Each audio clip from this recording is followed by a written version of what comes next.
ความทนุถนอมพี่น้องเอ้ยไปใส่มาใส่เห็นเศษผักเศษหญ้าเศษใบไม้ก็เก็บมาให้อยากให้เพิ่นกินอยากบำรุงเพิ่นทั้งสองเทิกนี่แหละอยู่ในสวนนี่ก็ได้เฉพาะตัวเทิกดอกว่าเลี้ยงพอได้แยงคุ้นไว้เก็บเศษผักเศษหญ้าไปใส่กับบดไปละล่าเห็นใส่เก็บมาให้กินเอาให้ตัวแม่ทั้งไงเลยเฮ้ยพอมันนั่นเลี้ยงคุ้นไว้พี่น้องเลยพอได้แยงแต่บักมึนนี่แหละสีแดงนี่แหละกับเท้านี่แหละนี่สองเทิกอยู่เพื่อนกันเลยเลี้ยงไว้นั่งจ่อยมาเลย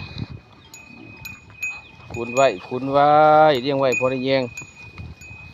สองเทิกอยากหามาใส่อยู่นี่บ่มีทุน